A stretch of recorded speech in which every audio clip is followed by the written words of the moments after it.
What's that, more of them? Looks like division agents, sir. Well, bless their little hearts.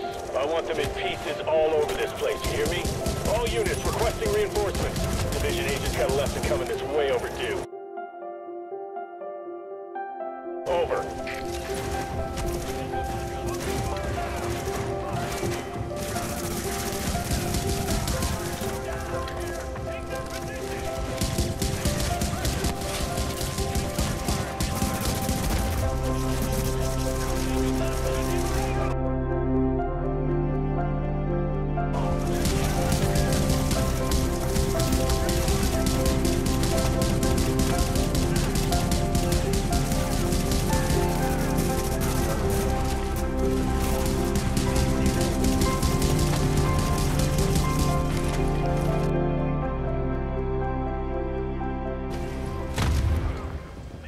What is going on, everybody? It is your boy Nothing But Skills bringing you another Division video. And before we get into this video, I just want to say thank you everybody for the 12,000 subscribers.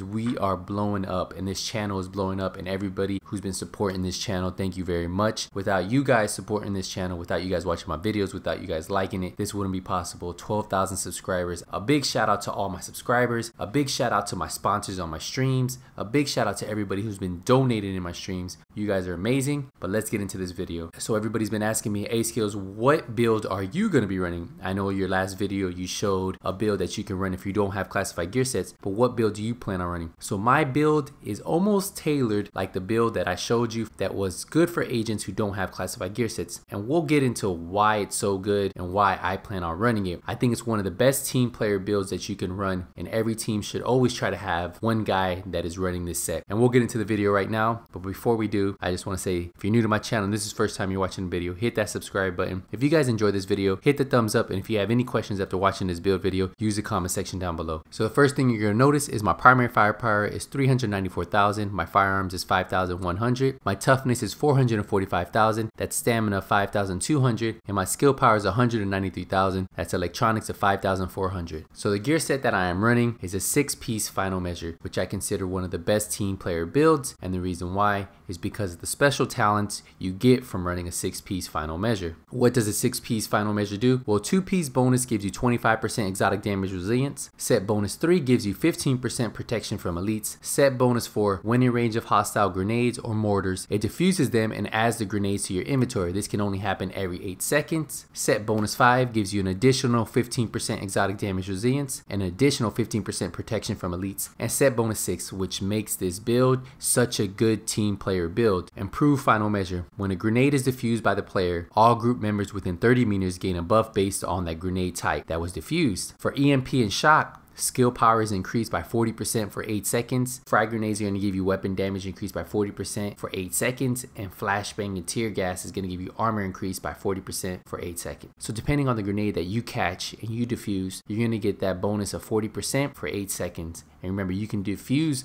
a grenade every 8 seconds, so this can be constant as long as you're getting grenades thrown at you. So the way I have this gear set up, for the chest piece, it's rolled stamina, it has enemy armor damage, health, and ammo capacity. On most of my major attributes, I did stack enemy armor damage, just since this is a PvE focused build and I want to put out as much damage as possible towards NPCs. For the mods, I'm running electronics mods with health. If you don't want to put health on here, you could put electronics mods with skill power. So for the mask, it's rolled firearms, it has enemy armor damage and burn resistance. Like I told you before, I'm stacking as much enemy armor damage since this is an NPC focused build and I want to put out as much damage towards NPCs as possible. For the mods, I'm running electronics mods with health. For the knee pads, it's rolled stamina, it has skill power, it has blind death resistance, disorient resistance, and shock resistance. Now you could roll 4% enemy armor damage on here, but I wanted to have just a little bit bigger heal and I wanted my flame turret to do enough damage. So I decided to keep skill power rolled on my knee pads versus putting 4% enemy armor damage. For the backpack, it's rolled electronics, it has skill power, and it has burn resistance. Now you could roll health on here instead of skill power. I chose to leave skill power rolled on here just for the fact that I want a flame turret that hits a little bit harder and I want to have a little bit bigger heal. For the mods, they're electronics mod with health and the performance mod with 4% turret damage. For the gloves, they're rolled firearms. They have assault rifle damage, enemy armor damage, and critical hit chance. Now, whatever primary weapon you're going to use, I would recommend you rolling that on your gloves. So since I am going to be using the Urban MDR, I have 12% assault rifle damage on here. I am stacking enemy armor damage on most of my pieces. So I did roll enemy armor damage, and then the critical hit chance is just going to give me that chance of hitting a little bit harder with my critical hit damage. Now for the holster, my major attribute is health. I decided to roll health on here just to give me a little bit more toughness, since I don't really need the skill haste since it would only be 7%, and then I don't really need the reload speed. For my weapons, I'm running the Urban MDR, which has 20% enemy armor damage. Now this isn't fully optimized. I could fully optimize this up and get 24% enemy armor damage, but I'm saving my division tech at the moment. My base damage is 48,000. Talents I have on here are great for PvE. I have destructive, armor destructive values increased by 15% when using this weapon. I have competent, weapon damage is increased by 10% for 15 seconds after using a skill. I would like to have ferocious on here, and then also distracted, which is the best talent to run with a flame turret. Your damage is increased by 18% against all targets with status effects. So that's why I choose to run a flame turret with this build, since I will get that 18% extra damage once they catch on fire. The way I have it modded is I have a 3.4 times scope that has 17% critical hit damage, 2.5 critical hit chance, and 6% headshot damage. I have a large suppressor with 17% critical hit damage, 3% critical hit chance, and 6% headshot damage. And then I have a small grip with 18% critical hit damage, 5% reload speed, and 5% optimal range.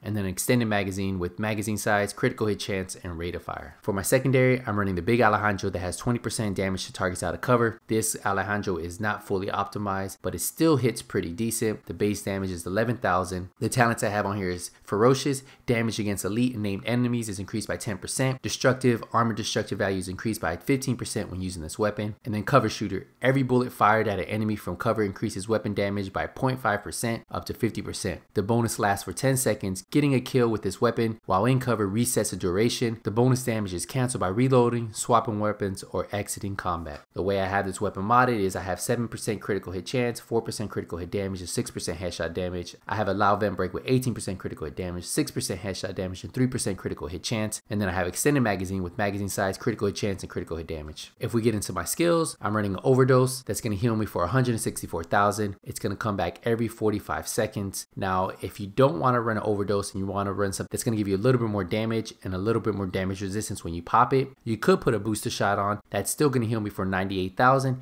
and also heal my allies for the same amount of 98,000. This will come back a little bit quicker at 41 seconds. For my flame turret, it deals 6,500 and it comes back every 52 seconds, and then the lifetime on it is 45 seconds. But with running certain talents like triage and strike back, you might be able to keep this up all the time as long as the NPCs don't destroy it. For my special, I'll either run Recovery Link or Survivor Link, just depending on the situation. For my talents, I'm running Triage, heal an ally with a skill to reduce skill cooldowns by 15%, critical save, use a med kit during low health to increase damage resistance by 20% for 10 seconds, strike back, reach low health to reduce active skill cooldowns by 20%, and like if you watched my last video, using Wildfire is key when using a flame turret because applying burn to any target triggers a 30% chance to put burn on any target within 10 meters of that radius. So that's why having Wildfire on is key when you're running a flame turret. So if we look at my character, my Urban MDR has 14.5 critical hit chance, 77% critical hit damage, and then it has 107% headshot damage. It has 57% enemy armor damage. My max health is 303,000. My armor mitigation is 31%, and that's because this gear set is not fully optimized. Protection from elites is 30%.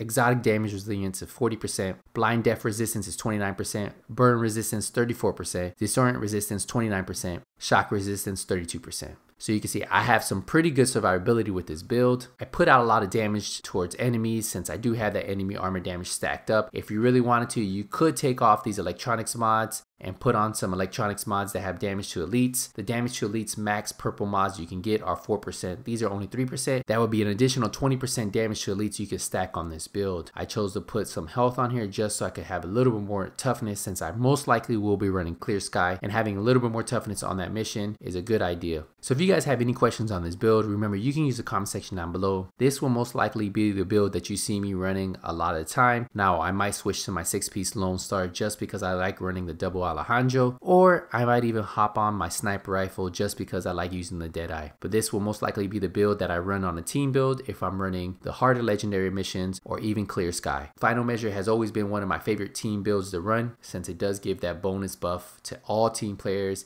and it helps everybody from getting grenaded to death. So if you guys have any questions on this build, use the comment section down below. If you guys enjoyed this video, hit the thumbs up, and if you're new to my channel and this is the first time you're watching the video, hit that subscribe button. Remember guys, without you guys supporting my videos, I wouldn't be here, this channel wouldn't be here. So I thank you guys from the bottom of my heart. You guys are amazing. Remember, if you don't see me in Last Stand, if you don't see me in Dark Zone, if you don't see me in Skirmish, it's only a matter of time. Nothing But Skills is out.